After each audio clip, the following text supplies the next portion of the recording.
Boa tarde, tudo bem? Meu nome é Kátia e vim conversar um pouquinho com vocês sobre a MP 927 de 2020.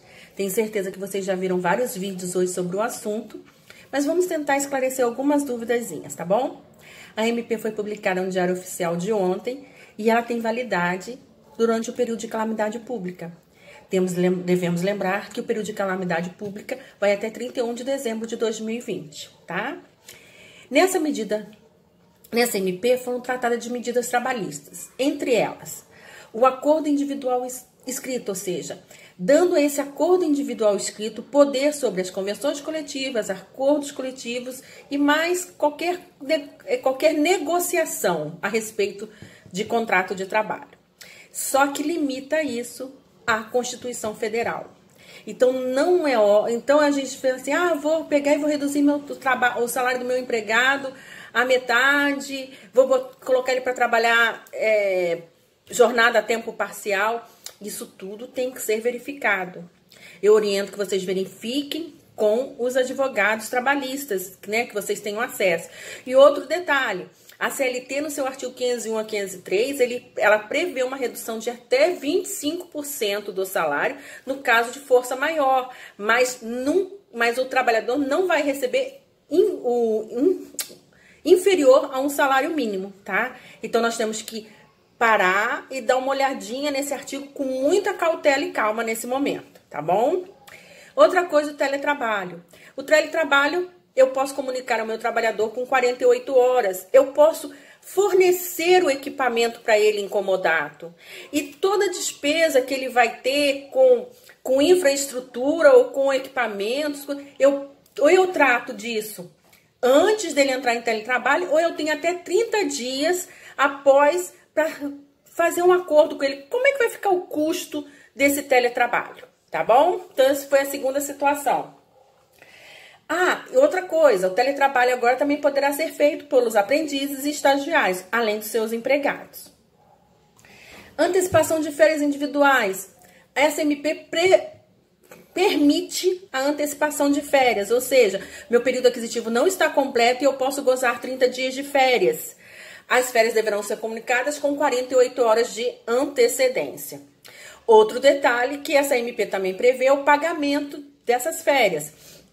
Poderão ser pagas da seguinte forma, até o 5º dia útil do mês subsequente. As férias e até o dia 20 de dezembro, 1/3 de férias, ou seja, meu funcionário a entrar de férias, eu pago a ele até o 5º dia útil do mês subsequente as férias, se ele entrar de férias agora em março seria 5º dia útil de abril, e em dezembro eu pago a ele o adicional de 1/3. Em relação às férias coletivas, o que acontece? Que eu não vou mais precisar, eu tenho que avisar também o meu trabalhador em 48 horas, mas eu não preciso cumprir o requisito de avisar nem ao sindicato e nem ao Ministério da Economia. E elas também não têm limite de durações anuais e nem limite de quantidade de períodos anuais, tá? Outra situação é a aproveitação e antecipação de feriados. Eu posso aproveitar e antecipar os feriados para cobrir esses dias. Meu funcionário vai ficar em casa 3 dias. E ele pode compensar, trabalhar para mim em 3 feriados, desde que não sejam feriados religiosos. No caso de feriados religiosos, deverá ser feito acordo individual por escrito. Outro detalhe, eu instituí o banco de horas para o meu trabalhador. Eu quero que ele trabalhe nos feriados, lá em 15 de novembro. Ok, tá? Mas eu tenho que deixar isso só bem claro para ele, que já estou fazendo a troca de dias, tá bom? Outro assunto é o banco de horas. O banco de horas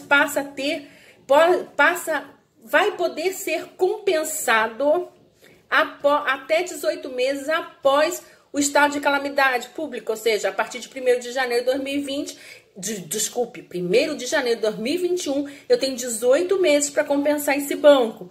E posso utilizar feriados para fazer essa compensação. Eu posso aumentar a jornada do meu trabalhador em 2 horas diárias, desde que não exceda 10 horas diárias, tá bom?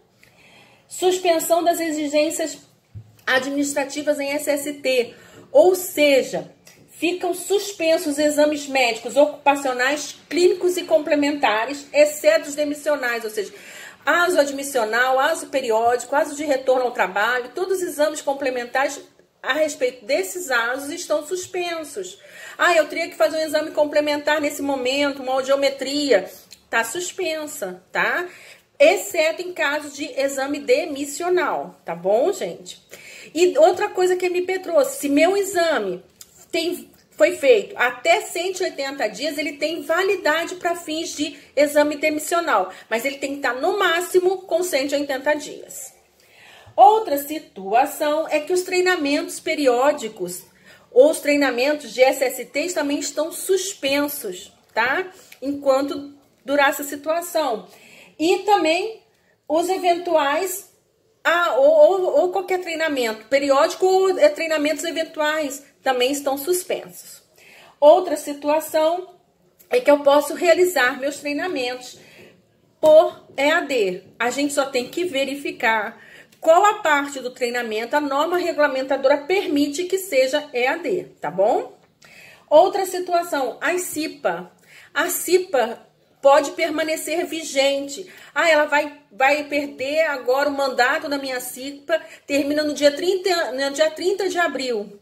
Ela pode ficar vigente até o final do período de calamidade pública, porque eu vou estender esse período, porque eu não tenho como promover as eleições, eu não tenho como meus empregados realizarem votação, então eu vou prorrogar o prazo da CIPA.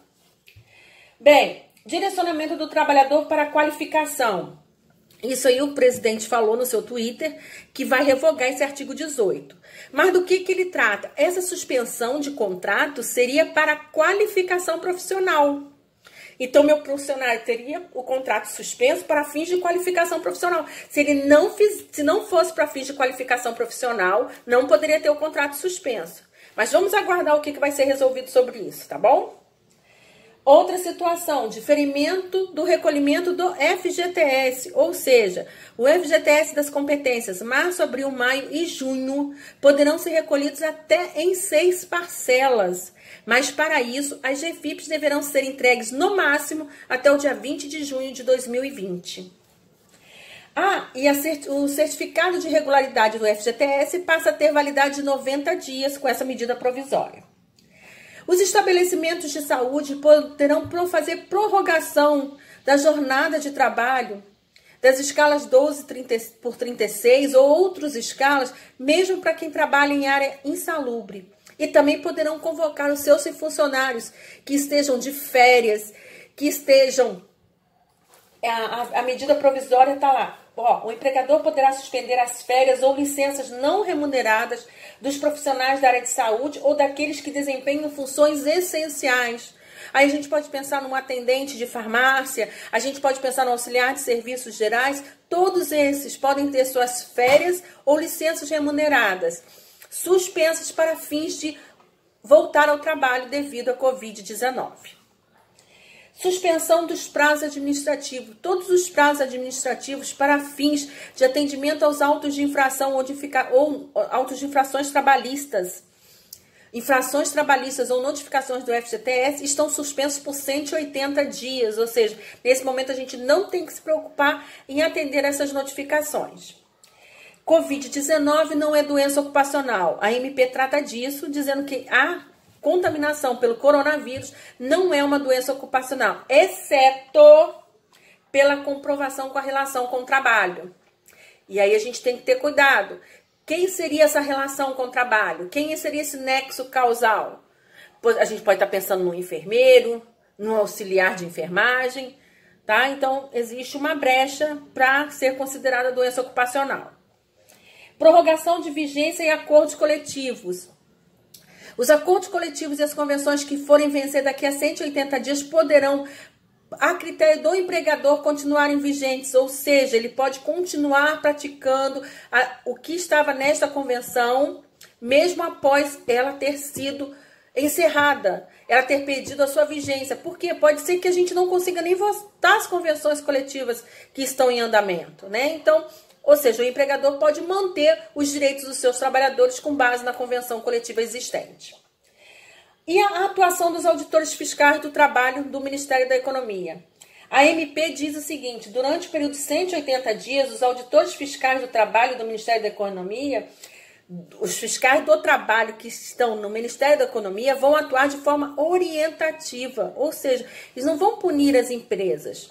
Se eles verem algumas situações incorretas, eles vão primeiro orientar para depois passar por um auto de infração, exceto nos casos de empregado sem registro, situações graves e de iminente risco, acidente de trabalho fatal e trabalho análogo à escravidão ou trabalho infantil. Ou seja, se não for essas situações, serão de uma forma orientativa. Convalidação dos atos do empregador em razão do Covid-19, ou seja, as situações que o empregador tomou 30 dias antes da publicação dessa MP têm validade. Exemplo, semana passada tinha muito empregador que resolveu conceder férias coletivas. Tem muito empregador que tomou algumas decisões que agora essa MP está tratando, especificamente de férias. Então, embora tenha sido tomada na semana passada, né, antes da publicação da MP, elas têm validade. Tá bom, gente? E a prorrogação da CND federal. A CND expedida pela Secretaria Especial da Receita Federal do Brasil e pela Procuradoria-Geral da Fazenda, referente aos tributos, à dívida ativa, em caso de calamidade pública, estão prorrogadas, tá? Bem, essas são as notícias da MP. Eu espero ter conseguido tirar algumas dúvidas de vocês. Olha só, o meu WhatsApp está aí abaixo. Se vocês tiverem alguma dúvida, pode entrar em contato via WhatsApp ou pelo e-mail, tá? Que eu também vou deixar aí embaixo. E detalhe, nós fizemos um material para os clientes da Ensicom, mas se você me solicitar, eu vou te enviar esse material para que você possa, com mais calma, sentar, ler, verificar, para poder atender seu empregador. O que nós temos que pensar nesse momento é que os empregadores deverão ter um pouco de calma. Eu sei que é um momento difícil para empregados e empregadores. E com calma, com soluções acertadas, nós vamos poder passar por esse momento e sairmos deles mais fortes e as empresas cada vez mais estruturadas, tá? Conte com a gente. Um abraço para vocês. Ah, detalhe, na quarta-feira a equipe da Ensicom vai fazer uma live a partir das 19 horas e vamos discutir esse assunto da MP e outros demais, e outros assuntos da área contábil, da área tributária, da área financeira. Contamos com a presença de vocês, tá? Vai ser lá no YouTube. A nossa página no YouTube é Ensicom Contabilizando Conhecimento. Um abraço e espero vocês lá. Tchau!